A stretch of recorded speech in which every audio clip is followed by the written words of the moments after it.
mengedepankan bahwa azas demokratik karena kita negara kesatuan Republik Indonesia merupakan rangkaian baik konektivitas dengan visi nasional, visi provinsi, dan tentu visi dari kabupaten kota Sulawesi. Dalam hal ini ini adalah peta jalan ke depan kita. Kita tahu bangsa Indonesia itu sudah dalam negara yang G20 presidensi gitu. Dan kalau kita lihat dari putaran ekonomi Indonesia itu 16 besar di negara-negara di dunia. Oleh karenanya kita akan terus menggiatkan pembangunan ini untuk kita tentu pada akhirnya akan mempersembahkan ini sebesar-besarnya bagi kesejahteraan rakyat.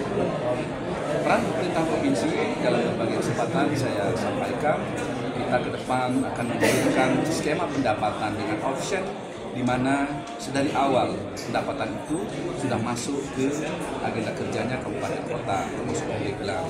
Rekeningnya sudah langsung konektivitas ke sana. Jadi percepatan mendapatkan sumber pembiayaan dari provinsi itu pada dasarnya sudah dalam koridor aturan yang segera kita laksanakan 2025. Nah, lalu kemudian hal-hal yang terkait dengan spesifikasi tertentu yang pemerintah provinsi dapat melakukan kewenangan dan kebijakannya bagi pemerintahan, pembangunan, dan kemasyarakatan khususnya di Kabupaten Pandeglang, karena pada dasarnya kinerja provinsi itu sebesar-besarnya dari kabupaten kota dalam hal ini Kabupaten Pandeglang. Nah, oleh karenanya postur anggaran dan agenda kerja pembangunan terarah kepada mengimplementasikan tugas-tugas provinsi di kabupaten kota, termasuk Pandeglang. Sebagai contoh, kita dalam izin bupati dan wakil bupati meng-carry over beberapa infrastruktur yang perlu dipercepat dan kita lakukan itu. Begitu juga dengan bidang pendidikan, karena jawaban ke depan adalah sumber daya manusia yang unggul. Sumber manusia yang unggul itu basisnya adalah pendidikan. Maka unit sekolah baru, ruang kelas baru, dan infrastruktur lainnya kita dukung bisa kita akan menjadi bangsa yang akan sangat besar ke depan. Itu hal-hal yang saya sampaikan. Ya Pak PJ, tantangan. Oh ya, Pandeglang satu di antaranya secara real memiliki kawasan ekonomi khusus ya, kayak kita punya. Lalu kemudian akses transportasi ke arah selatan juga sudah terbuka. Lalu kemudian kita tadi ada infrastruktur yang kita tumbuhkan untuk khususnya ujung kulon bagian selatan kita. Dan infrastruktur ke sana juga ingin menunjang bagaimana perkembangan agro. Ada geopark nasional di sana.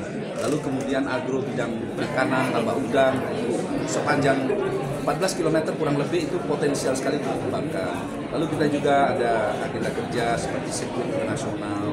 Nah, kawasan-kawasan itu sebagai kawasan umum yang tidak saja berbasis agenda untuk masyarakat setempat, juga kita berharap akan ada banyak kunjungan ke sana sehingga itu akan tumbuh sebagai kawasan pusat pertumbuhan baru yang bagi nanti akhirnya akan mendapatkan income per kapita bagi Pandeglang.